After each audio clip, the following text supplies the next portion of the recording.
Goethe یہ جیسے ہمارے یہاں غالب تھے نا، ان کا سمجھیں کہ ہم عصر تھا، تو گوئٹے کا شمار تاریخ انسانی کے ان چند لوگوں میں ہوتا ہے جنہوں نے انسان، کائنات، اصول فطرت، علم الوجود، فلسفہ، شاعری، غرض آپ نام لیتے چلے جائیں، ان سب میں اور ساتھ ساتھ تمام فنون لطیفہ میں جیسے ایک حاکمانہ دسترس حاصل کی، اور ان تمام موضوعات یا ڈسپلنس میں اس کی کوئی نہ کوئی جیسے دائمی زندگی رکھنے والی تھیوری موجود ہے۔ تو اور پھر اس سارے ایریاز میں اپنے کمالات کو اس نے الگ الگ بھی بیان کیا، مطلب ہر فن کو اس فن کی روایت میں رہتے ہوئے بھی بیان کیا، اور پھر ان سب کو اپنی شاعری میں بھی کھپایا، تو کہیں الگ الگ، کہیں اکٹھا کر کے، کہیں ٹکراؤ کی حالت میں۔ غرض یہ بہت بڑا دماغ بھی تھا، بہت بڑا دل بھی تھا، اور یہ اصل میں اگر ہمارے یہاں اقبال اس سے بہت ملتے جلتے ہیں، تو یہ اقبال کا آئیڈیل ہے۔ گوئٹے نے اقبال کو بہت جیسے فلسفیانہ مضامین، سماجی تھیمز کو شعر میں ڈھالنے کا طریقہ سکھایا، اور اس کا اقبال نے بارہا اعتراف کیا ہے، اور ظاہر گوئٹے سے سیکھنا فخر کی بات ہے۔ وہ دنیا کے 5 شاعر بھی اگر آپ 3000 سالہ تاریخ میں منتخب کریں گے تو اس میں ایک گوئٹے لازماً ہوگا، اور ایک ہومیرین جو بڑائی اور عظمت ہوتی ہے، یہ اس کا آخری نمائندہ ہے پوری دنیا میں، یعنی اب اس کے بعد جو بھی آیا ہے وہ اس سے چھوٹا ہے۔ تو اس طرح کا یہ جیسے انسائکلوپیڈک مین تھا، یا جو یونانیوں میں مین آف لیٹرز جسے کہا جاتا تھا، تو حقیقتاً دنیائے جدید کا مین آف لیٹرز اگر کسی کو کہا جا سکتا ہے تو وہ گوئٹے ہے۔ تو گوئٹے کیونکہ ہر طرف پڑھتا رہتا تھا، تو یہ مشرق سے، خصوصاً مشرق کے لٹریچر اور اس لٹریچر میں بیان ہونے والے میٹافزیکل مضامین سے متاثر تھا، بلکہ بہت متاثر تھا۔ تو اس کی ایک کتاب کا نام ہی پیام مغرب ہے، یعنی مشرق کی طرف وہ جیسے اپنا محبت نامہ بھیجا ہے اس نے، تو اقبال نے اسی کے جواب میں پیام مشرق لکھی تھی کہ ہم بھی آپ سے محبت کرتے ہیں، یعنی مشرق کی نمائندگی کی۔ لیکن گوئٹے کے ہاں مشرق کا زیادہ تر جو تصور ہے وہ فارسی ادبی روایت میں جیسے مضبوطی سے قائم ہے۔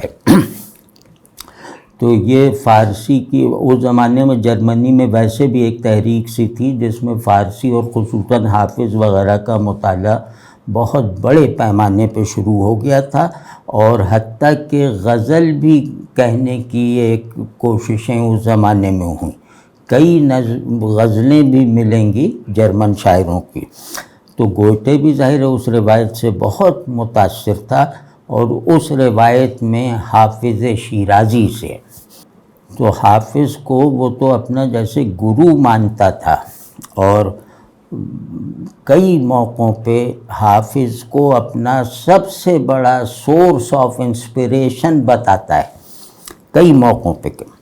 اور کئی نظمیں بھی لکھی ہیں حافظ پر، اور عجیب والہانہ انداز کی نظمیں ہیں۔ وہ ایسے نظمیں ہیں کہ جیسے کوئی دنیا کے ایک سرے پہ بیٹھا ہوا عاشق دنیا کے دوسرے سرے میں جلوہ فرما محبوب کو اپنا نامہ محبت اور وہ جو ہے اشتیاق کی تفصیلات لکھ رہا ہے۔ تو پھر یہ کہ گوئٹے مذہبی آدمی نہیں تھا، اس بات کو مطلب چیک کرنا چاہیے، لیکن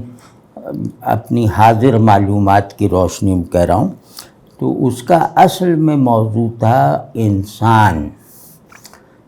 تاریخ کے حوالے سے، کائنات کے حوالے سے،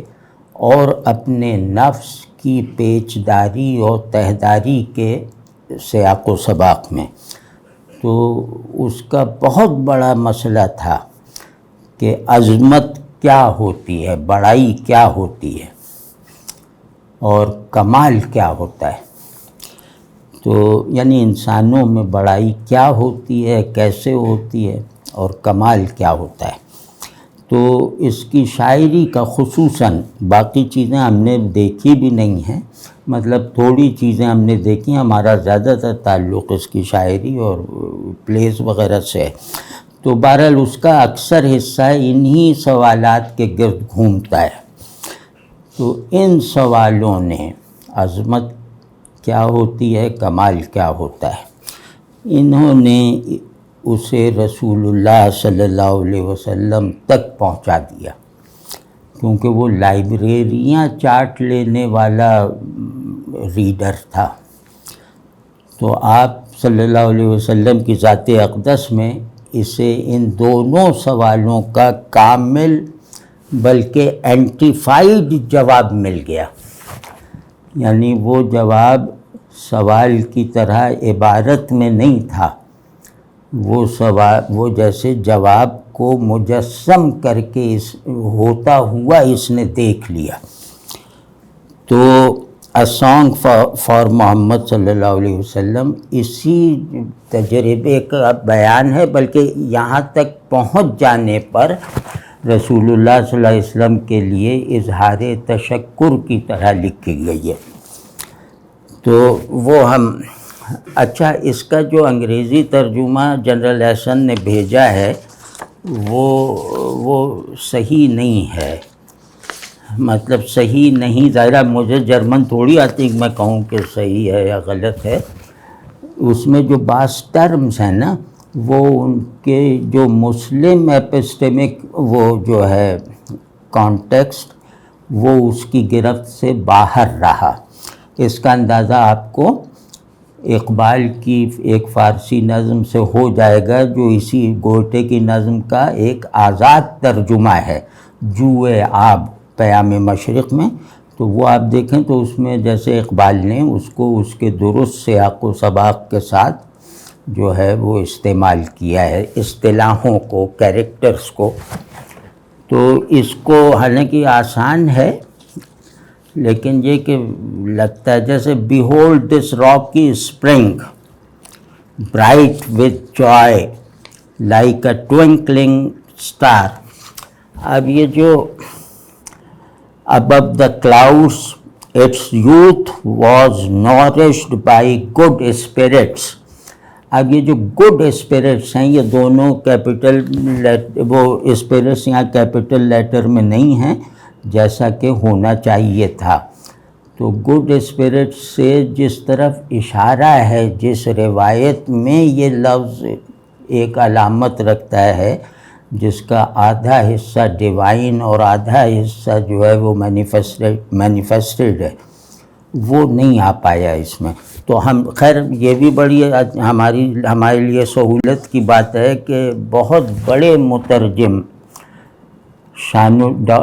الحق حقی صاحب، جو خود بھی بہت اچھے شاعر بھی تھے اور زبان پر قدرت میں اپنے زمانے کے دو تین لوگوں ہی میں شمار ہوتے تھے، اور پھر منظوم ترجمہ میری رائے میں ان سے بہتر کسی نے نہیں کیا۔ یعنی انہوں نے کئی منظوم تراجم کیے ہیں، شیکسپیئر کا وہ اینتھونی والا کیا، اور بھی کئی بڑے بڑے پرانے شاعروں کے۔ تو وہ بالکل ایسا لگتا ہے کہ اگر آپ کو اس طرح وہ ترجمہ دکھایا جائے کہ یہ ایک نظم ہے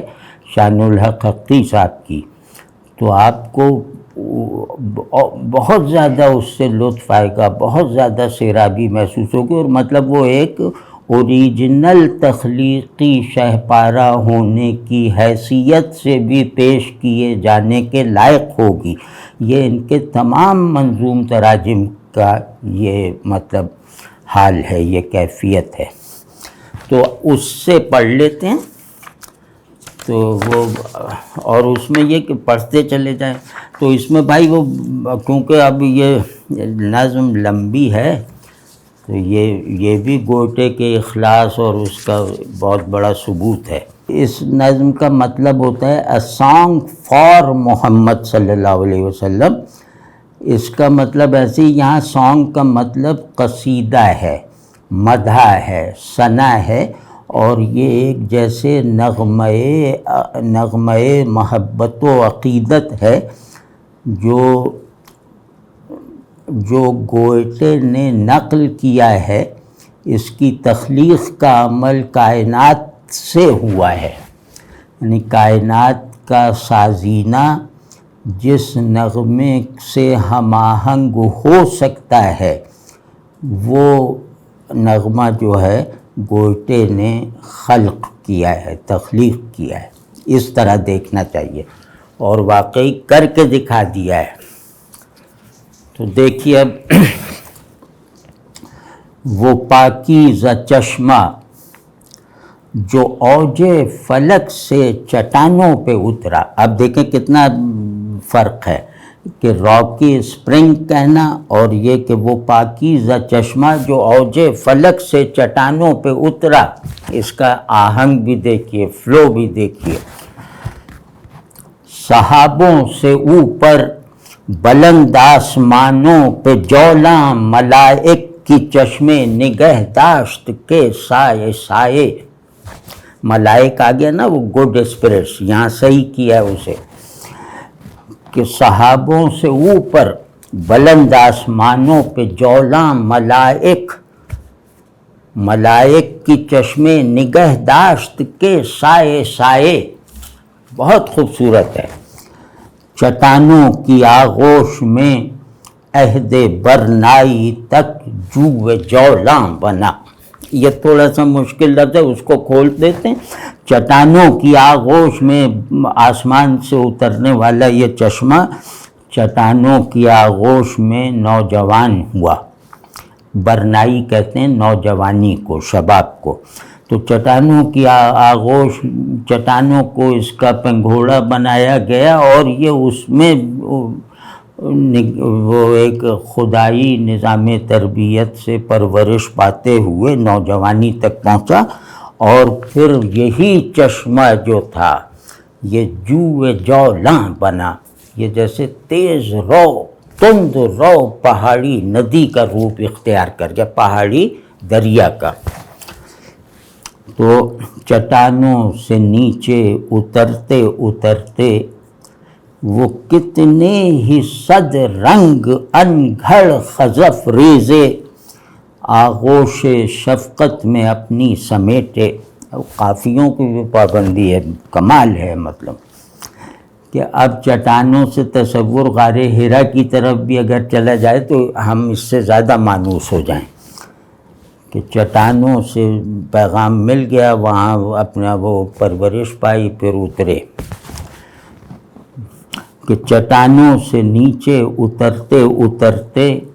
وہ کتنے ہی صد رنگ انگھڑ خزف ریزے آغوش شفقت میں اپنی سمیٹے. اب یہ صد رنگ سینکڑوں طرح رنگوں کے انگھڑ یعنی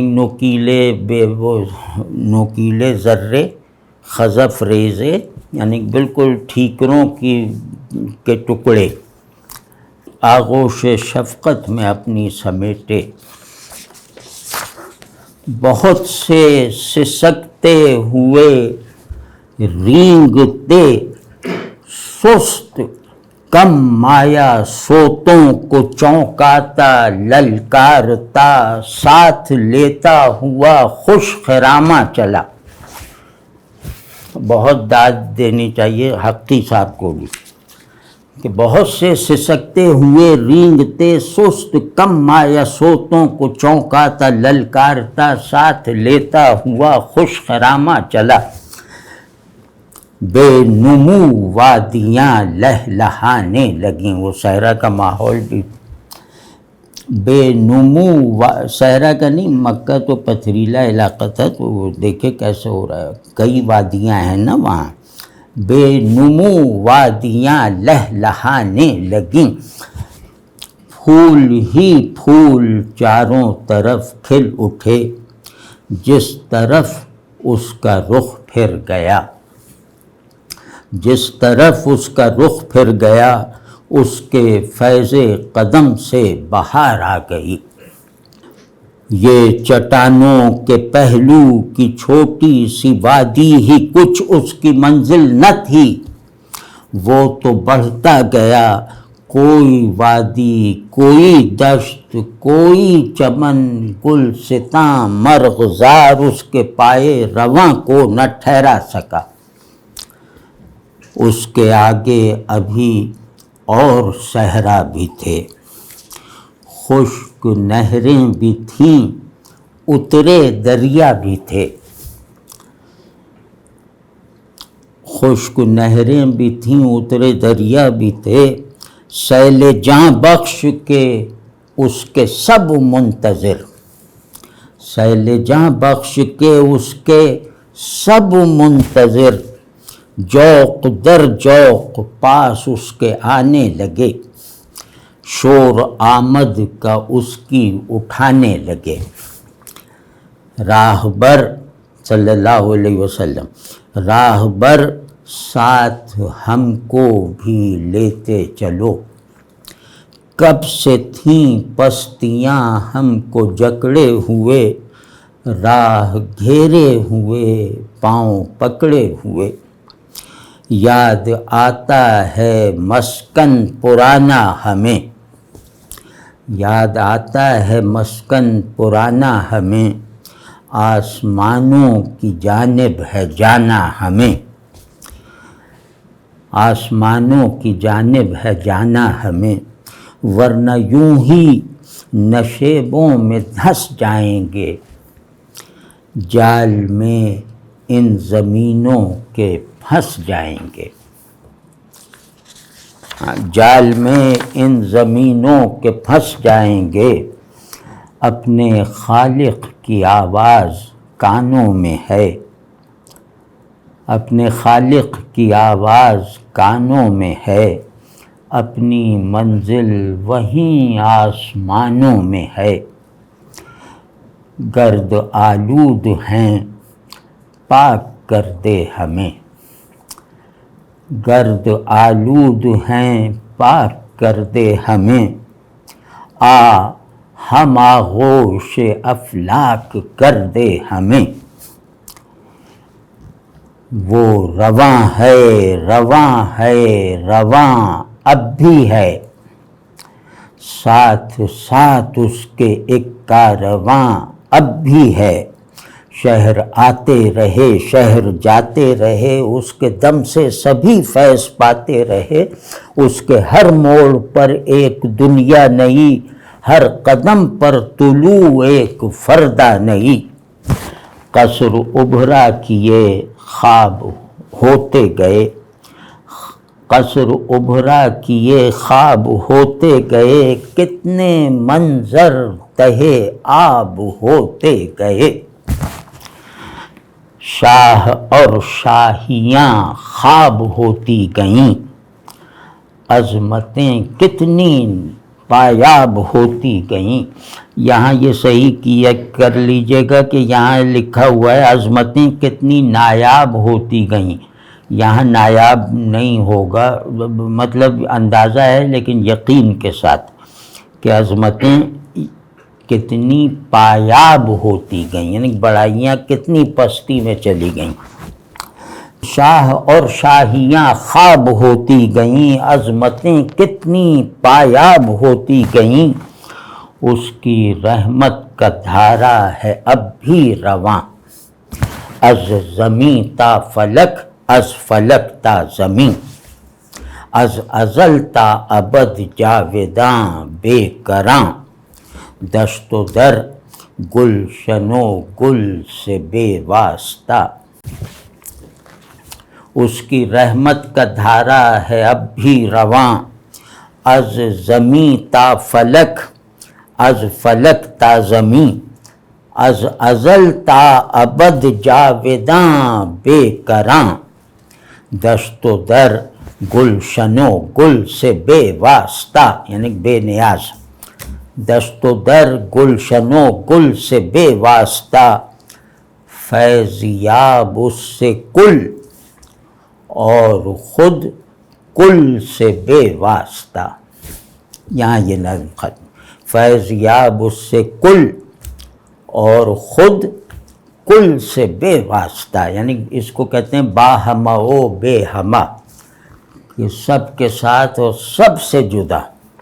اب یہ مطلب موقع نہیں ہے کہ ہم اس کو تفصیل سے ایک ایک لائن پہ رک کے اسے سمجھنے یا اور اس سے متاثر ہونے کی کوشش کرتے، تو اس میں بہرحال یہ ترجمہ اتنا خوبصورت ہے کہ آپ سمجھ لیں جیسے گوئٹے نے اردو میں لکھا ہے، تو انشاءاللہ اس کا تاثر ضرور ہر سننے اور پڑھنے والے پہ مرتب ہوگا۔ تو آج کے دن بھی ایسا ہے کہ ہم یہ چاہتے ہیں کہ ہم چیزوں کے ساتھ اپنے باطنی تعلق اور لا تعلقی کی تجدید کریں۔ یہ دن علمی دن نہیں ہے، یہ دن تخلیق ثانی کا دن ہے، یعنی اس دن رسول اللہ صلی اللہ علیہ وسلم کی پیدائش ہمیں دوبارہ بنانے کا خدائی نظام ہے۔ تو اب ہم دوبارہ بننے کے عمل میں اگر اس دن میں آ جائیں، اس دن کو ہم اپنے لیے وجود ثانی کے دروازہ کھلنے کا دن بنا لیں، تو پھر تو کوئی فائدہ ہے، ورنہ ایک رسمی سی مذہبیت ادھر ادھر جو دعوے، وہ جذبات جو لفظوں سے باہر نہیں ہیں، اور ایک تمام چیزوں میں ایک ولگیرٹی اور بازاری پن داخل ہو جانا، تو یہی سب ہوتا چلا جائے گا۔ تو آج ہم جیسے اس کو سمجھنے کے لیے جیسے ہم نہیں بیٹھے، ہم اپنی نئی وجودی کنڈیشنز کی فراہمی کو سراہتے ہوئے اس سے فیض یاب ہونے کے لیے بیٹھے ہیں۔ ہم سب جیسے دوبارہ بننے کے لیے بیٹھے ہیں، اور یہ دوبارہ بننا آج کے دن ہمارے اختیار میں ہے۔ تو یہ اللہ کرے کہ سب فائدہ ہو جائے، اور یہ گوئٹے کی نظم واقعی ایسی ہے کہ یہ سب کچھ نیا کر دیتی ہے، سب کچھ اسپریچولائز کر دیتی ہے، سب چیزوں کو حقیقی حسن سے جوڑ دیتی ہے، سب چیزوں پہ حق کی روشنی جو ہے نا، وہ اسے حرارت اور تسکین دونوں کا ذریعہ بنتا ہوا دکھا دیتی ہے۔ تو فائدہ اٹھائیں اور اس کے حق میں بھی دعا کریں، کیونکہ اس کی وجہ سے یہ سب ہوگا اللہ نے چاہا تو یہ ایک تو یہ ہو گیا، اور دوسرے یہ کہ اس نظم سے جو ہمیں کیا فائدہ اٹھانا چاہیے، یا اس نظم سے ہم کیا حاصل کر سکتے ہیں۔ ویسے بھی اب گوئٹے وغیرہ ہر مطلب مذہب و نظریات وغیرہ سے قطع نظر، گوئٹے وغیرہ یا اس صف کے جو لوگ ہوتے ہیں، ان کے سامنے صرف لینے کی نیت لے کے جایا جاتا ہے، تو یعنی کہ ان کی ہر چیز اس پہلو سے دیکھی جاتی ہے، پڑھی جاتی ہے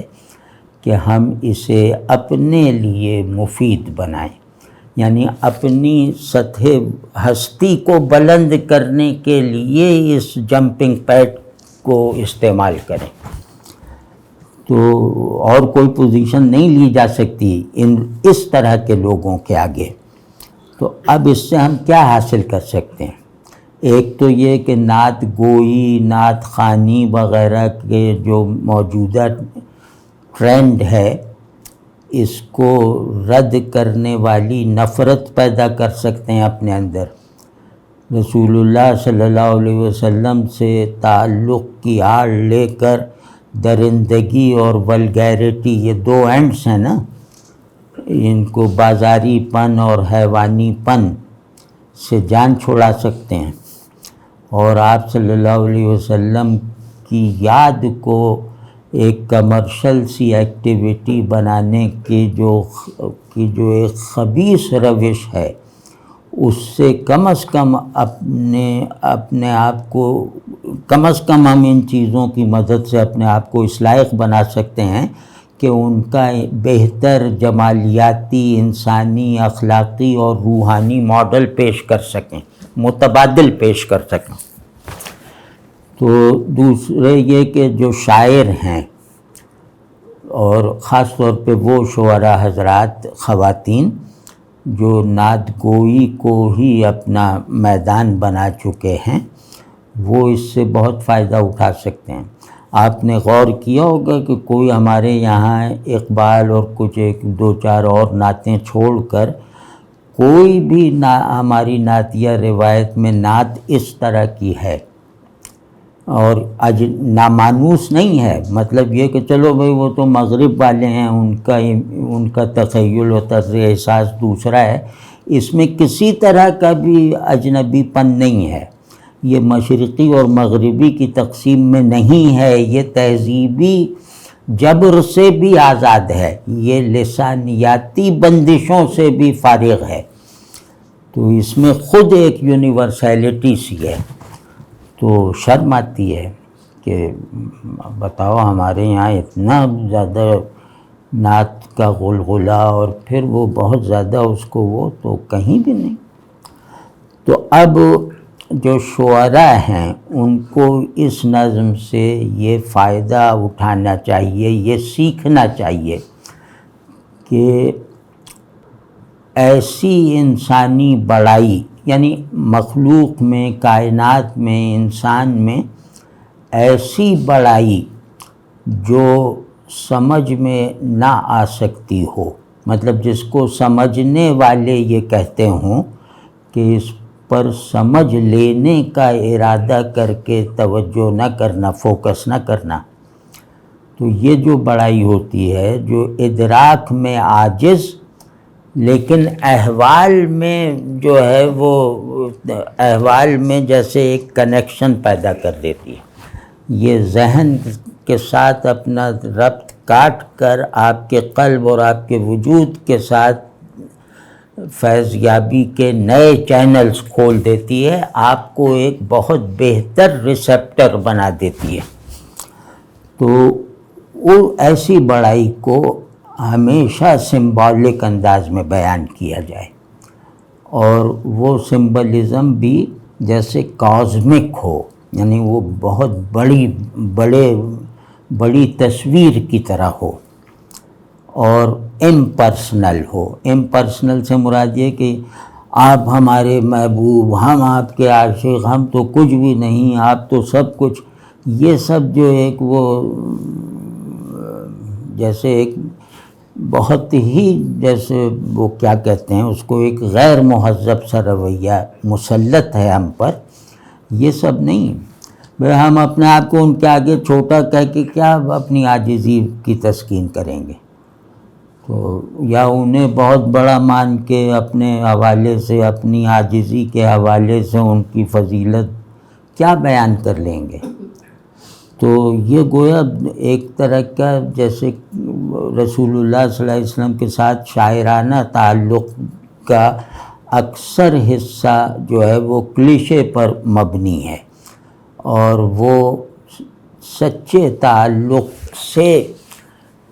بننے والے احساسات اور شگفتگی سے محروم ہو گیا ہے ہماری نالائقی کی وجہ سے۔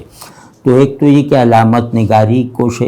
سمجھو اور اس کی مشق کرو، اور بڑے شاعروں کو پڑھو، بڑی مذہبی شاعری کو پڑھ کے دیکھ لو۔ اور ایک ہے امیجری، کیونکہ رسول اللہ صلی اللہ علیہ وسلم کی رسول اللہ صلی اللہ علیہ وسلم کی جو آفاقیت ہے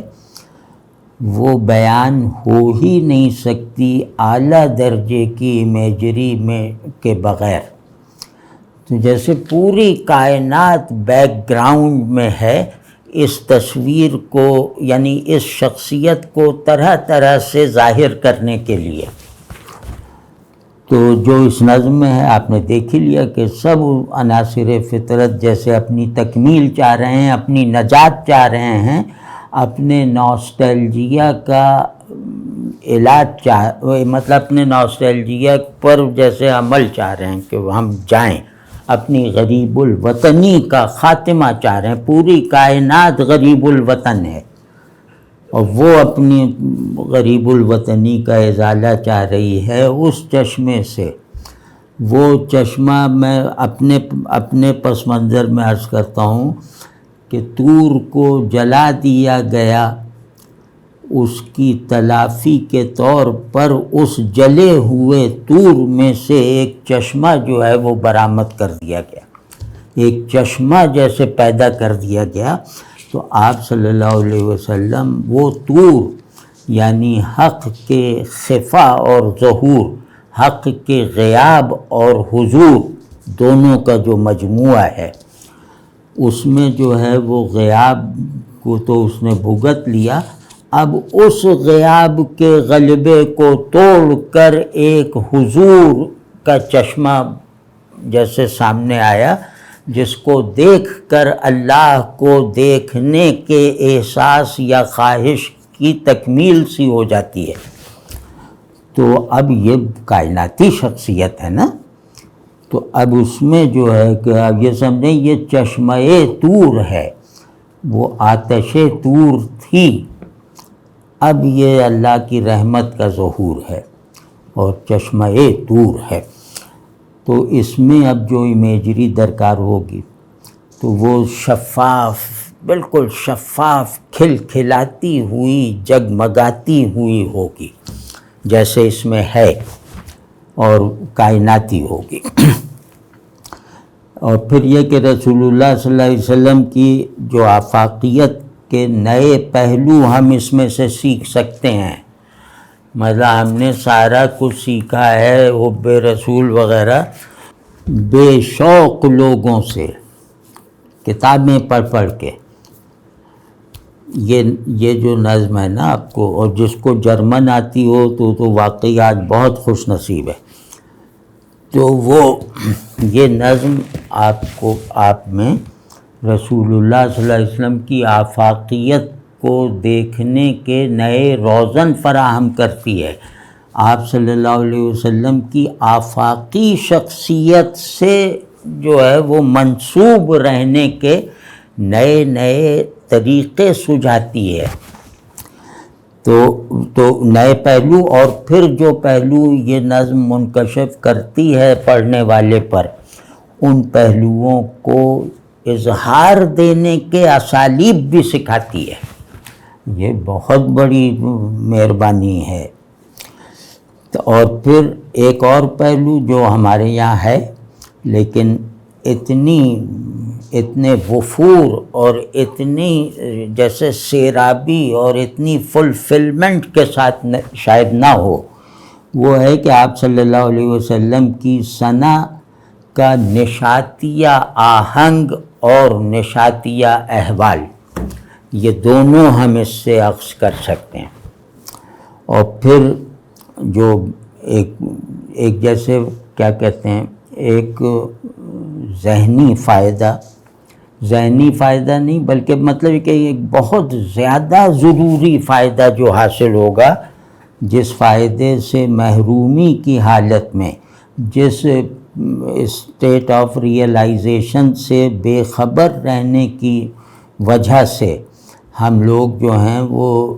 پہلے روح سے صورت بنے، اب صورت سے بھی جو ہے وہ صورت بھی مسخ ہو رہی ہے، مطلب ہم اتنے بڑے عجیب سے بن گئے ہیں کہ انہوں نے صورت بھی غارت کر دی۔ جیسے پہلے ایک طعنہ دیا جاتا تھا نا تہذیبوں میں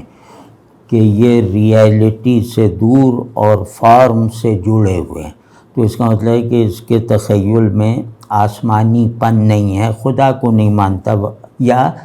اس کو سمبل کا پتہ نہیں۔ لیکن اب ہم نے جب دیکھیں گے نا، وہی لوگ جو انہیں کہتے تھے یہ فارم کے قیدی ہیں، یہ خود کو فارم بنا چکے ہیں۔ یہ آخری کلمہ حقارت تھا پہلے اچھے زمانوں میں۔ اب اگر اب وہ لوگ آ کے ہمیں دیکھیں پارمینیڈیز وغیرہ تو وہ ہمیں کیا کہیں گے؟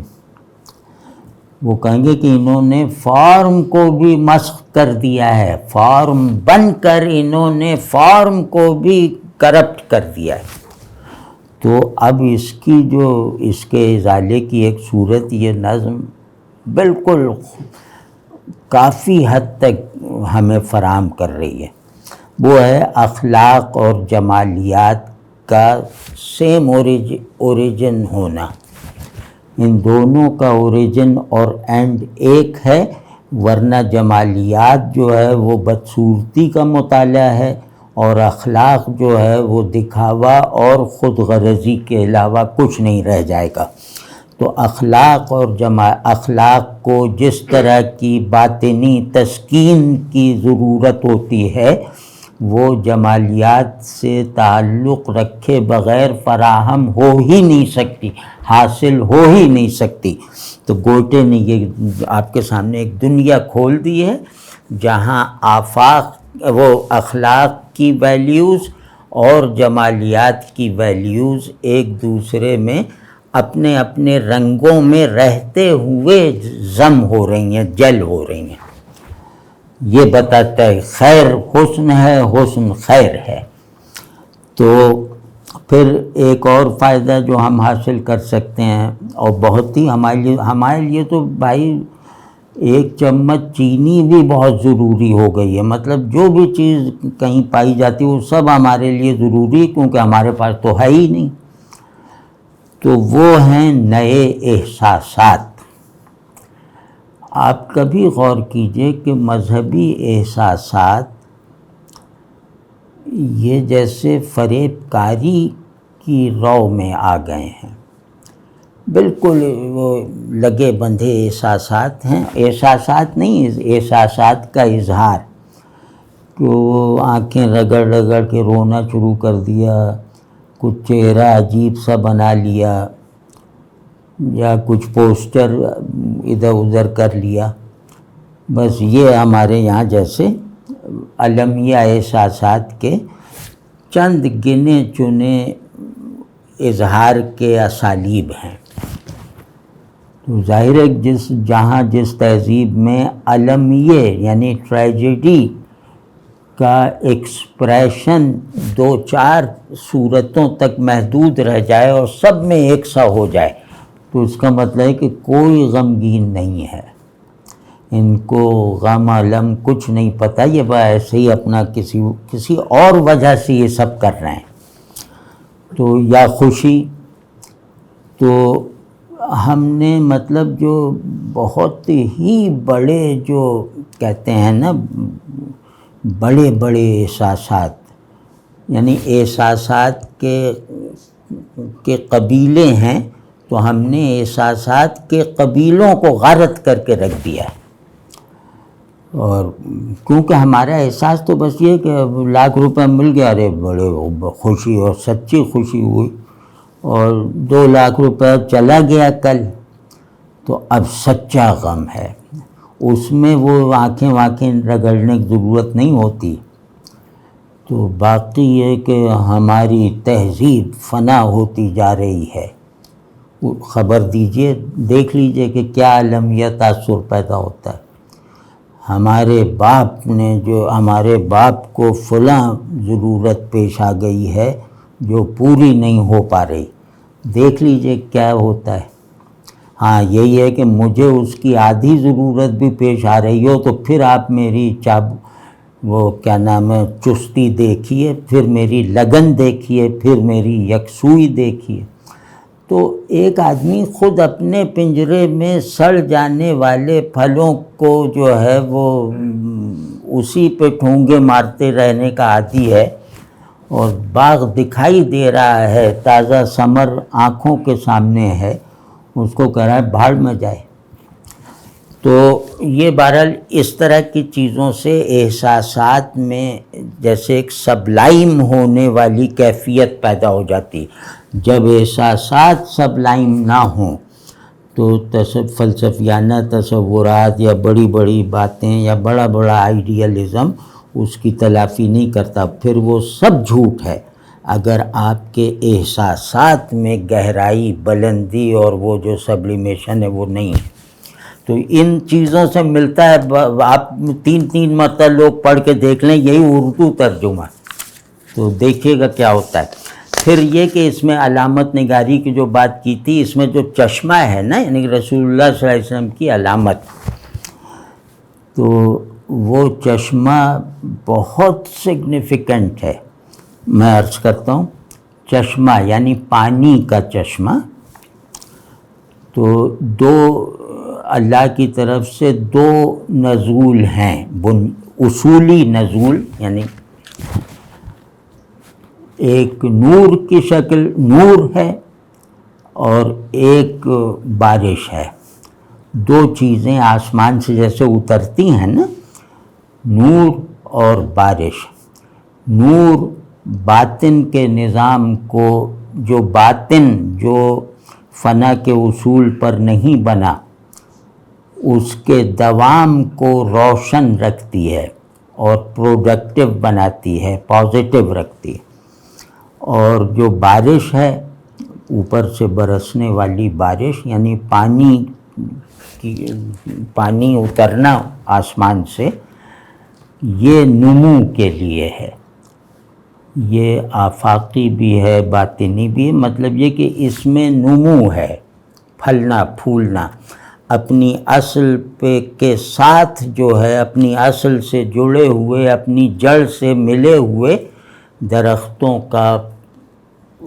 بلند سے بلند تر ہوتے چلے جانا، یہاں تک کہ ان کا قد، ان کا سر ان بادلوں کو چھونے لگے جن بادلوں سے وہ بارش برسی ہے۔ یہ نمو ہے، یہ اللہ کا ایک میٹافزیکل آرڈر ہے، ہدایت کا اور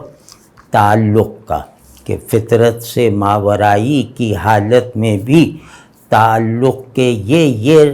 راستے ہیں، تعلق کے یہ مراتب ہیں، اور تعلق کے یہ نتائج ہیں، احساسات میں، ذہن میں، بینائی میں، سب میں، تجربے میں۔ تو یہ تو جیسے پوری بات ہے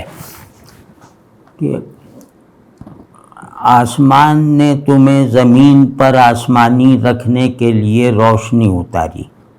اور آسمان سے بارش اس لیے برستی ہے کہ تم آسمانی رہنے میں تو کامیاب ہو گئے، اب اس کے بعد تم آسمان کی طرف واپسی میں بھی کامیاب ہو جاؤ، یعنی آسمانی زمین پہ رہتے ہوئے کہلانے میں تو تم کامیاب ہو گئے، اب اس کے صلے میں تمہیں واقعی آسمانی بننے والا، آسمان کو واقعی تمہارا وطن بنا دیا گیا ہے۔ تو یہ سب جو ہے، یہ سمبلزم سامنے ہونا چاہیے، اور یہ کوئی ہم نے اپنے ذہن سے نہیں پیدا کیا، یہ ان روایتوں کا سمبلزم ہے، اور روایتوں کا سمبلزم کبھی پرسنل نہیں ہوتا۔ تو اسی طرح اگر ہم اس کو مسیحی کانٹیکسٹ میں دیکھیں، جوئے آب، چشمہ آب، تو وہ جو ہے نا بک آف جینیسس، اس کے شروع ہی میں دیکھیں گے، جب تخلیق کیا جو ہے نا، کہ وہ پانی تھا زمین کے گہراؤں میں، اس میں خدا کی روح جنبش کرتی تھی اس کی سطح پر، پھر اس کے بعد اس پانی کو جو ہے وہ منجمد کر کے زمین بنا دی گئی، پھر پانی آسمان کا الگ ہو گیا، زمین کا پانی بالکل الگ کر کے اس پانی کو زمین بنا دیا، اس پانی کو جو ہے وہ بارش وغیرہ بنایا۔ تو یہیں سے جیسے چینیوں کا ہے کہ یہ زمین عورت ہے، آسمان باپ ہے، تو غرض اس نے کہ اب آپ سوچئے کہ یہ وہ پریمارڈیل واٹر ہے جو برسایا گیا،